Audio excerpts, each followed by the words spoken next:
जय श्री कृष्णा। आप सभी का दिन शुभ हो। आज आप सुनेंगे कार्तिक मास महात्म्य में कार्तिक व्रत का महात्म्य, गुणवती को कार्तिक व्रत के पुण्य से भगवान की प्राप्ति का वर्णन। सूत जी कहते हैं, एक समय की बात है, देवर्षि नारद कल्प वृक्ष के दिव्य पुष्प लेकर द्वारका में भगवान श्री कृष्ण का दर्शन करने के लिए आए। श्री कृष्ण ने स्वागत पूर्वक नारद जी का सत्कार करते हुए उन्हें पाद्य अर्घ्य निवेदन करने के पश्चात बैठने को आसन दिया। नारद जी ने वे दिव्य पुष्प भगवान को भेंट कर दिए। भगवान ने अपनी 16,000 रानियों में उन फूलों को बांट दिया। तदंतर एक दिन सत्यभामा ने पूछा, प्राणनाथ, मैंने पूर्व जन्म में कौन सा दान, तप अथवा व्रत किया था जिससे मैं मृत्यु लोक में जन्म लेकर भी मृत्यु भाव से ऊपर उठ गई, आपकी अर्धांगिनी हुई। भगवान श्री कृष्ण ने कहा, प्रिय, एकाग्रचित होकर सुनो। तुम पूर्व जन्म में जो कुछ थी और जिस पुण्य कारक व्रत का तुमने अनुष्ठान किया था, वह सब मैं तुम्हें बताता हूँ। सत्य युग के अंत में मायापुरी के भीतर अत्रि कुल में उत्पन्न एक ब्राह्मण रहते थे जो देव शर्मा नाम से प्रसिद्ध थे। वे वेद वेदांगों के पारंगत विद्वान, अतिथि सेवी, अग्निहोत्र परायण और सूर्य व्रत के पालन में तत्पर रहने वाले थे। प्रतिदिन सूर्य की आराधना करने के कारण वे साक्षात दूसरे सूर्य की भांति तेजस्विनी जान पड़ते थे। उनकी अवस्था अधिक हो चली थी। ब्राह्मण के कोई पुत्र नहीं था, केवल एक पुत्री थी जिसका नाम गुणवती था। उन्होंने अपने चंद्र नामक शिष्य के साथ उसका विवाह कर दिया। वे उस शिष्य को ही पुत्र की भांति मानते और जितेंद्रिय शिष्य भी उन्हें पिता के ही तुल्य समझता था। एक दिन वे दोनों गुरु शिष्य कुश और समीधा लाने के लिए आए और हिमालय की शाखाभूत पर्वत के वन में इधर उधर भ्रमण करने लगे। इतने में ही उन्होंने एक भयंकर राक्षस को अपनी ओर आते हुए देखा। उनके सारे अंग भय से कांपने लगे। वे भागने में असमर्थ हो गए जब तक उस काल रूपी राक्षस ने उन दोनों को मार डाला। उस क्षेत्र के प्रभाव से तथा स्वयं धर्मात्मा होने के कारण उन दोनों को मेरे पार्षदों ने वैकुंठ धाम में पहुंचा दिया। उन्होंने जो जीवन भर सूर्य पूजन आदि किया था, उस कर्म से मैं उनके ऊपर बहुत संतुष्ट था। सूर्य, शिव, गणेश, विष्णु तथा शक्ति के उपासक मुझे ही प्राप्त होते हैं। जैसे वर्षा का जल सब ओर से समुद्र में जाता है, उसी प्रकार इन पांचों के उपासक मेरे पास ही आते हैं। मैं एक ही हूँ, तथापि लीला के अनुसार भिन्न भिन्न नाम धारण करके 5 रूपों में प्रकट हुआ हूँ। ठीक उसी तरह जैसे कोई देवदत्त नामक एक ही व्यक्ति पुत्र, पिता आदि भिन्न भिन्न नामों से पुकारा जाता है। तदंतर गुणवती ने जब राक्षस के हाथ से उन दोनों के मारे जाने का हाल सुना, तब वह पिता और पति के वियोग से पीड़ित होकर करुणा स्वर में विलाप करने लगी। हे नाथ, हे तात, आप दोनों मुझे अकेले छोड़कर कहाँ चले गए? मैं अनाथ बालिका आपके बिना क्या करूंगी? अब कौन घर में बैठी हुई मुझ कुशलहीन दुखिनी स्त्री का भोजन और वस्त्र आदि के द्वारा पालन करेगा? इस प्रकार बारंबार करुणाजनक विलाप करके वह बहुत देर तक चुप रही। गुणवती शुभ कर्म करने वाली थी। उसने घर का सारा सामान बेचकर अपनी शक्ति के अनुसार पिता और पति का पारलौकिक कर्म किया। तत्पश्चात वह उसी नगर में निवास करने लगी। शांत भाव से सत्य, शौच आदि के पालन में तत्पर हो भगवान विष्णु के भजन में समय बिताने लगी। उसने अपने जीवन भर में 2 व्रतों का विधि पूर्वक पालन किया। एक तो एकादशी का उपवास, दूसरा कार्तिक मास का भली भांति सेवन। प्रिय, ये 2 व्रत मुझे बहुत ही प्रिय हैं। ये पुण्य उत्पन्न करने वाले, पुत्र और संपत्ति के दाता तथा भोग और मोक्ष को प्रदान करने वाले हैं। जो कार्तिक के महीने में सूर्य के तुला राशि पर रहते समय प्रातः काल स्नान करते हैं, वे महापात के होने पर भी मुक्त हो जाते हैं।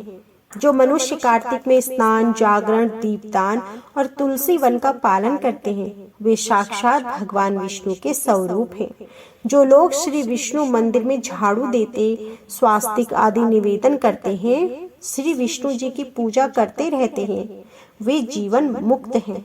जो कार्तिक में 3 दिन भी इस नियम का पालन करते हैं, वे देवताओं के लिए वंदनीय हो जाते हैं। फिर जिन लोगों ने आजन्म इस कार्तिक मास व्रत का अनुष्ठान किया है, उनके लिए तो कहना ही क्या है। इस प्रकार गुणवती प्रतिवर्ष कार्तिक मास का व्रत किया करती थी। वह श्री विष्णु जी की परिचर्या में नृत्य, निरंतर भक्ति पूर्वक मन लगाए रहती थी। एक समय जबकि जरा अवस्था में उसके सारे अंग दुर्लभ हो गए और वह स्वयं भी ज्वर से पीड़ित थी। किसी तरह धीरे धीरे चलकर गंगा के तट पर स्नान करने के लिए गई। ज्यों ही उसने जल के भीतर पैर रखा, त्यों ही वह शीत से पीड़ित हो कांपती हुई गिर पड़ी। उस घबराहट की दशा में ही उसने देखा कि आकाश से एक विमान उतर रहा है, जो शंख, चक्र, गदा और पद्म धारण करने वाले श्री विष्णु रूपधारी पार्षदों से सुशोभित है और उसमें गरुड़ चिन्ह से अंकित ध्वजा फहरा रही है। विमान के निकट आने पर वह दिव्य रूप धारण करके उस पर बैठ गई। उसके लिए चंगवर डुलाया जाने लगा। मेरे पार्षद उसे बैकुंठ ले चले। विमान पर बैठी हुई गुणवती प्रज्वलित अग्नि शिखा के समान तेजस्विनी जान पड़ती थी। कार्तिक व्रत के पुण्य से उसे मेरे निकट स्थान मिला।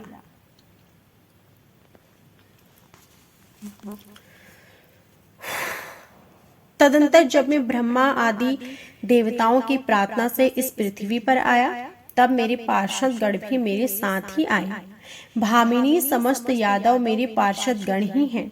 ये मेरे समान गुणों से शोभा पाने वाले और मेरे प्रियतम हैं। जो तुम्हारे पिता देव शर्मा थे, वे ही अब सत्राजित हुए हैं। सुबह चंद्र शर्मा ही अक्रूर हैं और तुम गुणवती हो। कार्तिक व्रत के पुण्य से तुमने मेरे मंदिर के द्वार पर जो तुलसी की वाटिका लगा रखी थी, इसी से तुम्हारे आंगन में कल्प वृक्ष शोभा पा रहा है। पूर्व काल में तुमने जो कार्तिक में दीपदान किया था, उसी के प्रभाव से तुम्हारे घर में यह स्थिर लक्ष्मी प्राप्त हुई तथा तुमने जो अपने व्रत आदि सब कर्मों को पति स्वरूप श्री विष्णु की सेवा में निवेदन किया था, इसलिए तुम मेरी पत्नी हुई हो। मृत्यु पर्यंत जो कार्तिक व्रत का अनुष्ठान करता है, उसके प्रभाव से तुम्हारा मुझसे कभी भी वियोग नहीं होगा। इस प्रकार जो मनुष्य कार्तिक मास में व्रत परायण होते हैं, वे मेरे समीप आते हैं। जिस प्रकार की तुम मुझे प्रसन्नता से देती हुई यहाँ आई हो। केवल यज्ञ, दान, तप और व्रत करने वाले मनुष्य कार्तिक व्रत के पुण्य की एक कला भी नहीं पा सकते। सूत जी कहते हैं, इस प्रकार जगत के स्वामी भगवान श्री कृष्ण के मुख से अपने पूर्व जन्म के पुण्यमय वैभव की बात सुनकर उस महारानी सत्यभामा को बड़ा हर्ष हुआ।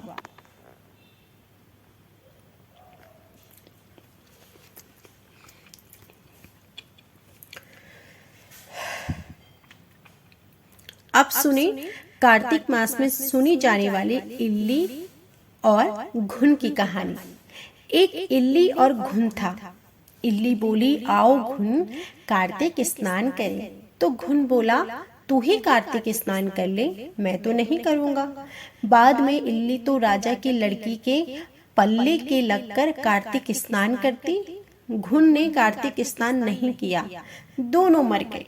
बाद में इल्ली के कार्तिक स्नान के पुण्य के कारण राजा के घर में उसका जन्म हुआ और घुन राजा के घर गधा बन गया।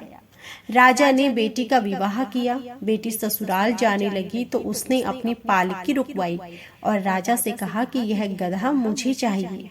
तब राजा ने कहा, यह मत लो, चाहे और धन दौलत ले लो, पर लड़की नहीं मानी, मुझे तो यही चाहिए। गधे को रथ के पास बांध दिया तो गधा दौड़ने लगा। महल पर पहुंचने पर गधे को महल के नीचे बांध दिया। जब लड़की नीचे उतरती तो गधा कहता, मुझे पानी पिला दो। तब लड़की ने कहा, मैंने पहले ही कहा था कि कार्तिक स्नान कर ले, पर तूने कहा था मैं तो बाजरा खाऊंगा और ठंडा ठंडा पानी पीऊंगा। उनको बातें करते राजा ने सुन लिया।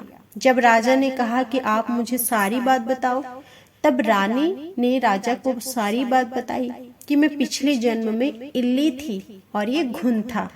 तब मैंने कहा कि तू कार्तिक स्नान कर, पर वह नहीं करा। मैं कार्तिक स्नान के पुण्य से राजा के घर लड़की हुई और आपके घर में राजपाट कर रही हूँ। तब राजा ने कहा कि कार्तिक स्नान का इतना पुण्य है तो हम दोनों जोड़े से नहाएंगे। रानी राजा ने अत्यंत प्रसन्न मन से कार्तिक स्नान कर दोनों ने दान पुण्य किया और सारी नगरी में कहलवा दिया कि सब कार्तिक स्नान कर नहाए हुआ पानी घुन पर डालेंगे, जिससे घुन की मोक्ष हुई। हे कार्तिक भगवान, श्री हरि विष्णु जैसा सुख इल्ली को दिया वैसा ही सबको देना। इस कहानी को सुनने वाले, पढ़ने वाले और हुंकार भरने वालों को सदा ही सुख की प्राप्ति देना। तो यह थी आज की संपूर्ण कथा और इल्ली और घुन की कहानी। उम्मीद करती हूँ यह वीडियो आपको जरूर पसंद आया होगा। वीडियो पसंद आया हो तो प्लीज वीडियो को लाइक जरूर कीजिएगा।